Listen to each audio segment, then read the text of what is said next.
सदगुरुदेव की जय। सदगुरु श्री कबीर साहब जी का जो न्याय है वो सर्वमान्य है, सबके लिए हितकारी। जो भी सदगुरु श्री कबीर साहब के न्याय को मानेगा तो उसकी कभी हानि नहीं हो सकती। उसके अंदर जड़ाध्यास प्रवेश नहीं कर सकता, वो जड़ाध्यास ही नहीं हो सकता कभी भी। सदगुरु श्री कबीर साहब का उपदेश जड़ाध्यास मुक्त, भ्रम भूल कल्पना से छुड़ाने वाला, देवी देवता तंत्र मंत्र जादू टोना हवन होम इनसे बचाने वाला, और किसी का भी अपमान नहीं किया सदगुरुदेव ने। सदगुरु श्री कबीर साहब की बोली में, वचनों में, उपदेश में किसी का अपमान नहीं है। और जितने भी हैं मत पंथ सिद्धांत एक दूसरे की टांग पकड़ के खींचते रहते, दोष लगाते रहते। हनुमान को तो दोष लगाया, छोड़े नहीं। राम को दोष लगाया, कृष्ण को दोष लगाया। अब कृष्ण को ये दोष ही लगाना है। गोवर्धन पर्वत उठा दिया हाथ पर। अब गोवर्धन पर्वत को उठाने की चीज है। और कृष्ण के भक्त हैं, कृष्ण की पूजा करते हैं, आरती करते हैं और गाते रहते हैं, और उनके दोष ही देखते रहते हैं ये लोग। कृष्ण के भक्त जितने भी कृष्ण के दोष देखते, छींके मटकी धरी, दद से मटकी भरी, छींके ऊपर रखी,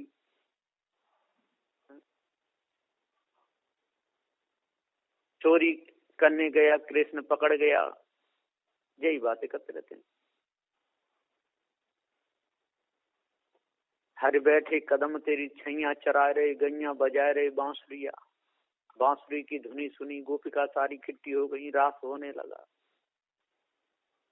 अब जाने गोपिकाओं के वस्त्र उठाए के वो कदम पे चढ़े कि नहीं चढ़े, इन लोगों ने कैसा दोष लगाया है कृष्ण को। गोपिका नहा रही, उनके सारे वस्त्र उठाए के ऊपर चढ़ गए। जब इतने वो ज्ञानी थे तो कोई माता बहनों के कपड़े कोई लेकर के ऊपर चढ़ेंगे? और फिर कितनी बेइज्जती करी है कृष्ण की पानी पी पी के लोगों ने, कि उनसे गोपिकाओं से कह रही कि है चीर तुम्हारी तब ही दूंग, है जो जल से न्यारी के नटवर गिरधारी, ले गए चीर मुरारी के नटवर गिरधारी। खूब गाते रहते हैं और भरे मंच पर बैठ करके भीड़ में ऐसे खुआरी करते हैं कृष्ण की, भगवान की। अब भगवान भी कहते, कृष्ण भगवान भी कहते है ना, उनकी आरती भी करते और कहते कि माता बहनों के चीरों को चुराए के ऊपर चढ़ गए कदम पे, और फिर कह रहे एक एक करके निकलो तब चीर दूंगा। फिर एक एक करके बिचारी आई, तब चीर देता गया। ऐसी ऐसी बातें इन्होंने कृष्ण के ऊपर लिखी, बदनामी करी है पानी पी पी कर। और सदगुरु श्री कबीर साहब ने तो सत्य का उपदेश दिया। चेतन जीव सत्य है, अजर अमर अखंड है, जो करेगा सो भरेगा। अब कृष्ण ने, पहले तो कृष्ण ऐसा कर नहीं सकते, और किए भी होंगे तो उनका कर्म उनके साथ, आपको क्या मिल रहा है उनकी बेइज्जती करने में? यदि आज कृष्ण होते वर्तमान में तो सबको जेल में डाल देते, छोड़ते नहीं इतनी बदनामी पर। गोवर्धन पर्वत उठा लिया, रास रचते थे, गोपिकाओं के वस्त्र उतारे कमल पे कदम के पेड़ पे चढ़ गए, बंसी बजाते थे, गोपिकाओं के साथ नाचते थे, गुजरी दद बेचने जाती थी, रास्ता में उनकी मटकी फोड़ देते थे। अब ऐसी ऐसी बात इन्होंने लिखी। न्याय से देखा जाए, पारक दृष्टि से देखा जाए, जड़ चेतन के हिसाब से, तो कृष्ण ऐसा नहीं कर सकते उनके ज्ञान के हिसाब से। और किए भी होंगे तो जो करता है उसके कर्म बनते हैं, चाहे कृष्ण ने किए हों चाहे राम ने किए हों। पर राम के भक्त होकर के भी राम की हंसी उड़ाते हैं।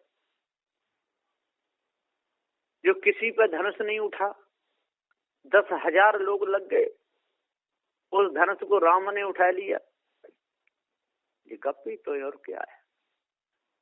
ऐसे दोष लगाते रहते हैं।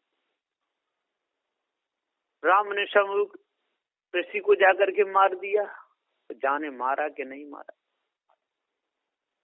के लोगों ने झूठी कल्पना लिख लिख करके बहुत हंसी उड़ाई, विष्णु भगवान की हंसी उड़ाई। शंकासुर ब्रह्मा के हाथ उसे वेदों के लेके भागा, समुद्र में फेंक दिए। विष्णु भगवान मछली बन गए, वेदों को बीन के लाए, शंकासुर मारा। कैसी कैसी बात है, मछली बना दी। और इनकी पूजा भी करते हैं, आरती भी करते हैं, नाम भी लेते हैं, खूब ग्रंथों पढ़ते रहते हैं, और विष्णु भगवान को भी तक न चूके। कैसे लोग हैं इतने लोग। महापुरुषों को दोष लगाएं, महापुरुषों को दोष लगा लगा करके, और ये लोग कहते हैं वो हमारे भगवान है, वो हमारे इष्ट हैं। उसमें धोखे में फंसे रहते हैं और दूसरों को फंसाते रहते हैं। यहाँ तक का कि विष्णु भगवान को इन्होंने सुअर तक बना दिया, कि सुअर बन गए, पृथ्वी को निकाल के लाए। अब इससे ज्यादा अपमान और क्या करेंगे। कोई विष्णु भगवान सुअर बनेंगे, सुअर बने कोई मल के कोट में घुसेंगे।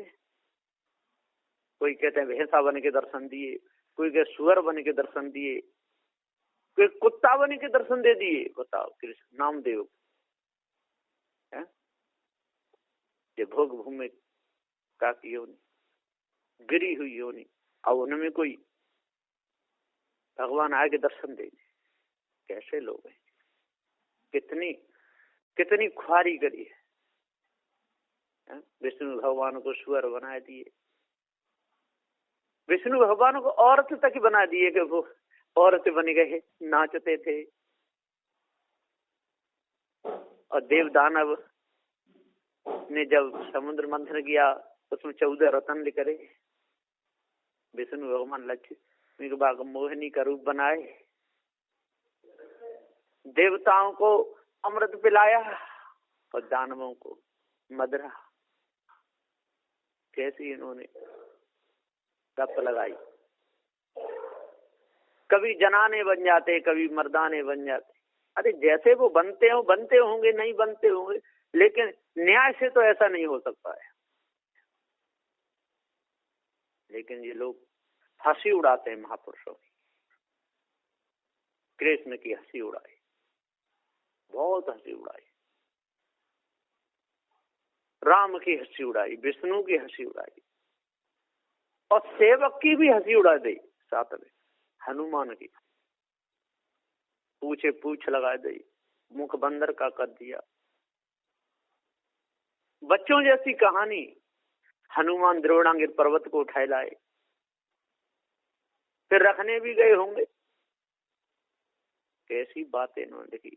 सुसेन वैद्य को खास सहती उठाए लाए, उसे पता ही नहीं चला, और समुद्र को कूद गए। कोई छोटा मोटा गड्ढा था क्या, कोई नाली थी, कूद जाएंगे। हनुमान जैसे 1000-2000 लग जाए तब भी नहीं कूद सकते, समुद्र को कूद गए। और जब जाने में वो डर रहे थे, इतने बड़े समुद्र को मैं कैसे कूदूंगा, तो इन्होंने देखो जामवंत के मुख से कब आया, भालू के मुख से। वो जामवंत कहता है हनुमान, अरे हनुमान आप क्यों डरते हो, अब हम पे बुढ़ापा है, तब भी यदि हम चाहें तो समुद्र को कूद सकते हैं। और जब हम पे जवानी थी ना, जब बच्चापन में, जब तो थे हम बाल कुमारा, पृथ्वी नगे 76 बारा। बचपन में हम पूरी पृथ्वी को, और 76 बार इधर से उधर बार नग। और तू छोटे से समुद्र को नगने में भयभीत है। सो ही हनुमान की ताकत भर गई, और ऐसी कुलाच मारी कि एक ही कुलाच में समुद्र को कूद गए। ऐसी ऐसी बात इन्होंने गप पे लिखी और जामवंत के मुख से कब्बा दिया 76 बार पृथ्वी न गए। कैसी कैसी इन्होंने महापुरुषों की, अब जी बेइज्जती नहीं तो क्या है, ये अपमान है।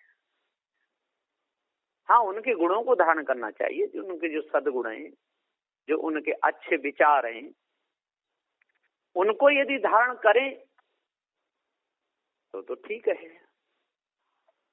पर नहीं, पानी पी पी करके उनकी बुराई करते रहते हैं, चुगली करते रहते हैं, उनने जो कर्म की उनका बखान करते रहते हैं बैठ के। ब्रह्मा को नहीं चूके, ब्रह्मा की कहानियां लिख दें। सस्ती से बिगड़ गए, उन्हीं की लड़की थी। अब ये बात कोई कहने की सब समाज में, और सदूसरी कवि साहब जी जो निड़ा करते हैं जड़ चेतन का, तो ये सारे झूठा मिल करके और कहते हैं कि कवि साहब नास्तिक थे। कवि साहब ने तो सत्य का बोध दिया, कबीर साहब ने निज का बोध दिया। चेतन जीव अजन्म अखंड है, मनुष्य जैसे कर्म करेगा तैसे फल भोगेगा। इन्होंने तो अपने इष्ट को तक नहीं चूके, कैसा दोष लगाया महापुरुषों को। दुर्वासा को दोष लगाया, दुर्वासा ऋषि थे, अब ज्ञानी थे तो ऐसा कैसे करेंगे, ऐसे ऐसे दुर्वासा को लगा दिए, विश्वामित्र को लगाया। अब वही, अब इन कहानी को वो सत्संग कहते हैं। महापुरुषों की कमी देखते रहते हैं, उनके जो कर्म करें अब वही लिख लिख के रख दिए, और कबीरपंथी संत या भक्त कहते हैं तो ये नाराज हो जाते। अब ग्रंथों में लिख लिख के रखें। अब ये अपमान भरे शब्द यदि निकाल दिए जाएं ग्रंथों में तो कितनी अच्छी बात है। उनको देख देख के नए नए और बिगड़ जाते कि जब हमारे भगवान ने ऐसा किया तो हम क्यों नहीं करेंगे, जब हमारे भगवान को दोष नहीं लगा तो हमको क्यों लगेगा। भगवान चोरी करे, भगवान ले लेके भागे, अब कहते कृष्ण तो लेके भाग गए रुक्मिणी को। कैसी कैसी बात लिखी। अर्जुन कृष्ण की बहन को ही लेके भागा। अब ऐसी ऐसी बातें अब इन्हीं के ग्रंथों में लिखी, कह तो इनको निकाल दिया जाए, और क्या भी जो हो गया सो हो गया, उसका बखान नहीं किया जाए। अब उनका बखान भी करते, दोष लगाते। हनुमान को दोष लगाया, अगस्त मुनि को दोष लगा दिया। अगस्त मुनि के पैर छूने के लिए पर्वत झुका, उनका चेला था, और वो उसी पर चढ़ करके काशी की तरफ चले गए, और जब तक मैं लौट के नहीं आ जाऊं तब तक उठना नहीं। तो अभी तक वो लेटा हुआ है पहाड़। अब इनको जरा भी शर्म नहीं लगी, पहाड़ जड़ है, कोई वो चेतन है, तो किसी के पैर छूने के लिए झुकेगा कि गुरु बनाएगा। और अगस्त मुनि लौटे ही नहीं काशी से, जाने वहीं पर उनका शरीर छूट गया। वो अभी तक बेचारा वो इंतजार कर रहा है, लौट के आएंगे। गोरखनाथ को दोष लगा दिया। माता शारदा से बोले, हे माँ मुझको भोजन कराओ। माँ बोली, अभी मैं भोजन बना के तैयार करती कि तब तक मैं अभी आता हूँ। गोरखनाथ चले गए, माता इंतजार करती रही, वो लौटे ही नहीं। कैसी कैसी बात लिखी। और अभी तक जो पानी चढ़ाया था, अब भात बनाने के लिए चढ़ाया होगा, तो अभी तक खोल रहा है। गोरखनाथ आएंगे और तब वहां भोजन पकेगा, तब वो खाएंगे। अब ऐसी ऐसी बातें लिख दी गोरखनाथ के बारे में, बड़ा चढ़ा करके। पूरे समुद्र को अगस्त मुनि पी गए। अब कितना बड़ा ये अपमान है एक ऋषि का, एक संत का, जो बहुत बड़ा अपमान पी गए। और फिर देवताओं ने प्रार्थना की तो पेशाब की रास्ता उसको निकाल दिया तो खारा हो गया। ऐसी ऐसी बात लिख दें। एक कहानी में सुना है कि एक नाव में और बुढ़िया बैठी चक्की लेकर के, वहां किसी ने भोजन पाया तो सब्जी में नमक कम था नाव में, तो बुढ़िया बोली कि अभी मैं चक्की से पीस के नमक निकालती हूँ। वन चक्की चलाई तो नमक बन गया, और जब तक मेरे से कोई मने नहीं करेगा तब तक मैं बंद नहीं करूंगी चक्की चलाना। तो कोई मने किया नहीं और बुढ़िया चक्की चलाना बंद नहीं करी, इसलिए सारे समुद्र का पानी खारा हो गया। कैसी कैसी बातें लिखी, बिल्कुल बेतुकी बेढंगी बात है। इसमें सार नाम की कोई चीज नहीं। ये लोग धोखे में फंसे और फंसाते रहे। अगस्त मुनि को दोष लगा दिए, चंद्रमा को दोष लगाए। अब इनको जो कथा कहते वो सत्संग, अब ऐसी कथा को कोई करवा ले 7 दिन तक, और ऐसी बातें गप्पे टप्पे, और पंडित माता रहता है बैठ के व्यास गद्दी पे।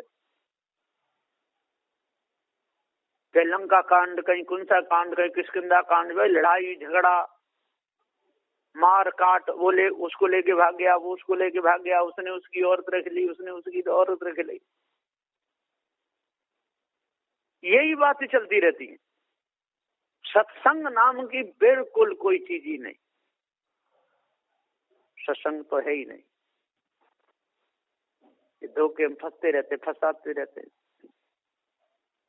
सुग्रीव को दोष लगाया, बाली को दोष लगाया,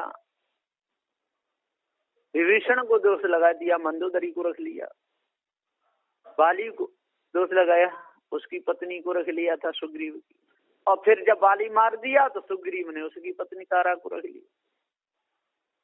और यही कहानियां, कहीं कुंती के पीछे पड़ जाते हैं तो उसकी धज्जियां उड़ा देते हैं, कहीं सीता के पीछे पड़ जाते हैं, कहीं हनुमान के पीछे, कहीं महादेव के पीछे। ये लोग इन्हीं के पीछे पड़े रहते हैं, पहले के जो महापुरुष जो हुए उन्हीं के। और सारी जो जो उन्होंने किया, जैसा जैसा किया तैसे लिख लिख के ग्रंथों में उड़ाए। सदुदय जी पुकारी कहते हैं, सांच बराबर तप नहीं, झूठ बराबर पाप, जाके हृदय सांच है ताके हृदय आप। ना कोई पृथ्वी को उठा सकता है और न कोई ले जा सकता, न कोई सूर्य को गाल में रख सकता, किसी प्रकार से सारी झूठी बातें। न कोई गोवर्धन पर्वत को उठा सकता, न कोई द्रोणागिर पर्वत को उठा के ला सकता। बिल्कुल गप है। गेंद की तरह पूरे ब्रह्मांड, पूरी पृथ्वी को उठा लूंगा, मार के फोड़ डालूंगा, लक्ष्मण जी कह रहे हैं जनक की बात को सुन करके। तनिक गुरु जी आज्ञा दे दो, पूरे भूमंडल को ले उठाए, ऐसा मारूंगा उठा के दो चूर चूर बनाए। अब लक्ष्मण जी खड़े काय पे होंगे थे, जब पूरे उठाए लेंगे पूरे ब्रह्मांड काय पे खड़े होंगे, और फिर उठाए के बाद मारेंगे काय पर तो वो चूर चूर हो जाएगा। ये सारी झूठी बातें लिख रहे हैं। रावण को दोष लगाया, जरासंध शिशुपाल, यही कहानियां इनके पीछे पड़े। अब इनको पढ़ने से किसी की मुक्ति होगी, कल्याण होगा। ऐसा हुआ वैसा हुआ, बस 4 वेद 6 7 18 पुराणों में यही भरा हुआ। सत्संग नाम की कहीं कोई चीज है ही नहीं।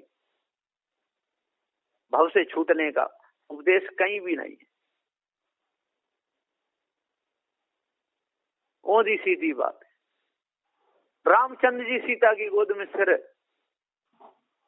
धरे परे हुए, लेटे हुए,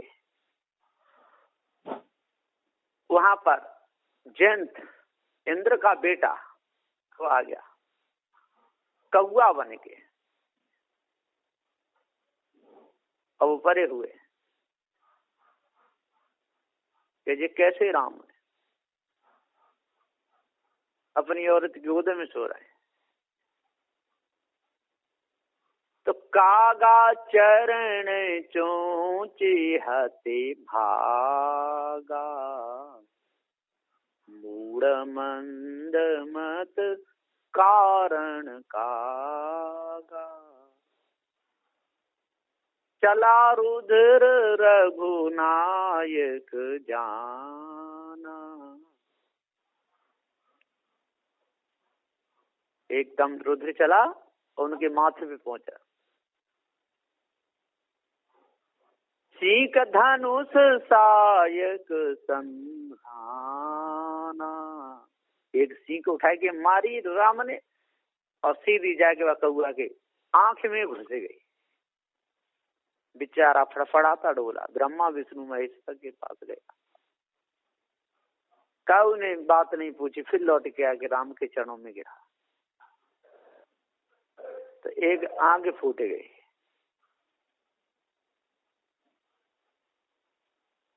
तो सीता चरण चोंच हत भागा, मूड मंद मत कारण कागा।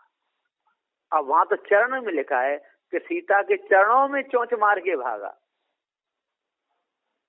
और लोग कहते कि नहीं, उसके कुछ में मारा, स्तन में चोंच मारा।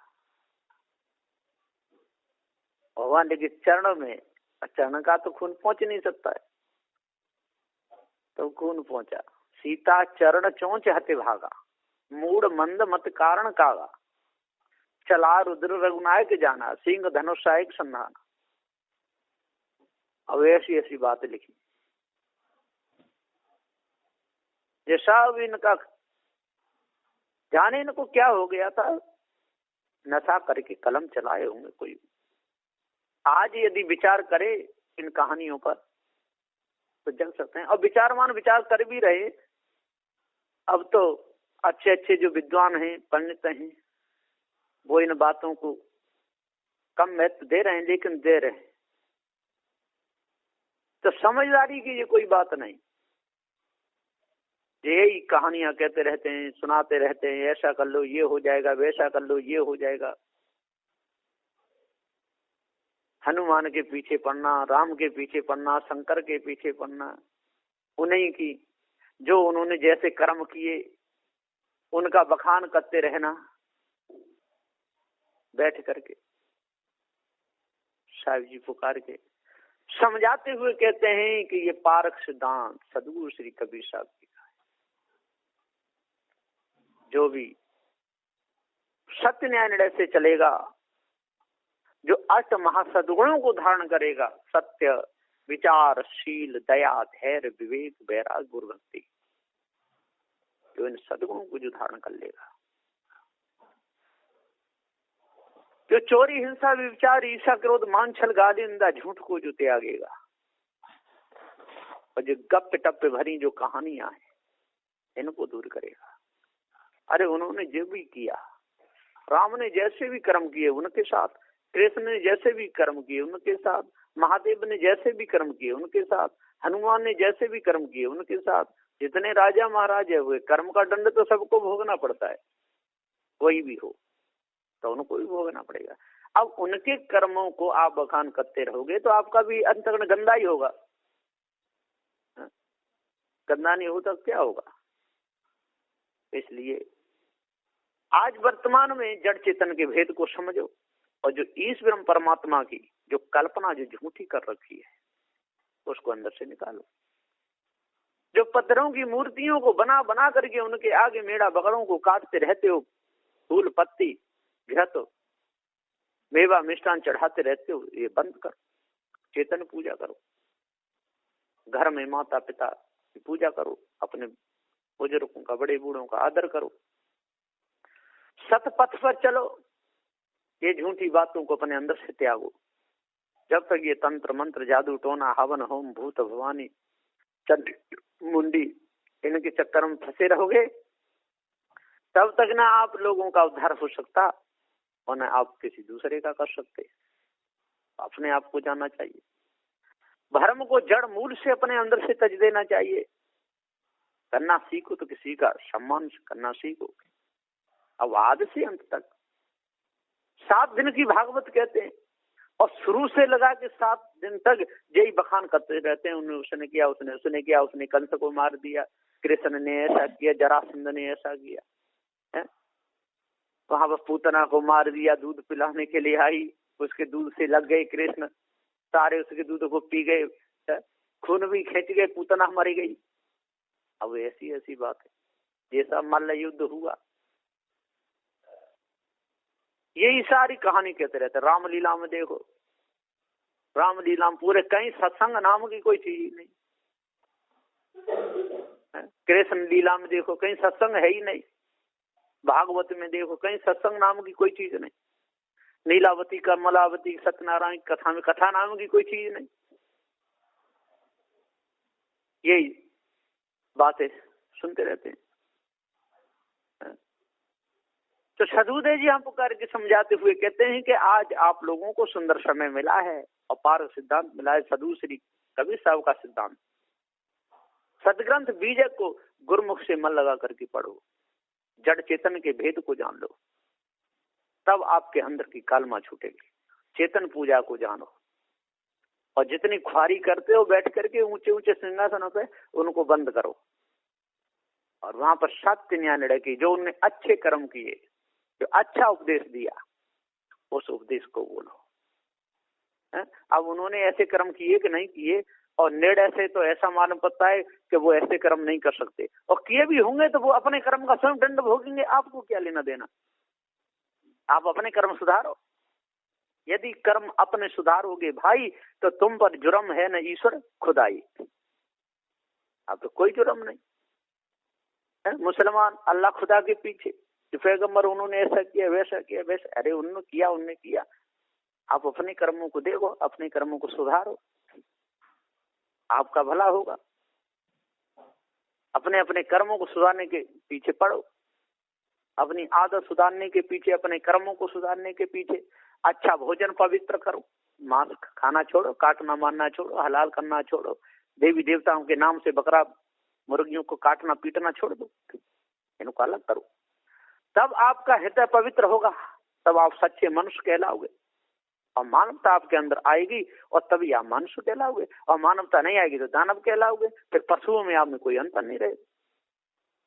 इसलिए अपने कर्म को तजते जाओ, अपनी नजर को सही करते जाओ, अपने वचनों को सही करते जाओ, चोरी हिंसा विचार से बचते जाओ, ईर्ष्या क्रोध मान छल से बचते चलो, गाली निंदा झूठ से बचते चलो, अष्टमहासर्वों को अपने हृदय में धारण करते चलो, तब पूर्ण शांति मिलेगी। नहीं तो मिथ्या धोखे में जीवन चला जाएगा। बस इन वचनों के साथ में मैं अपनी वाणी को विराम देता हूँ। बोलिए श्री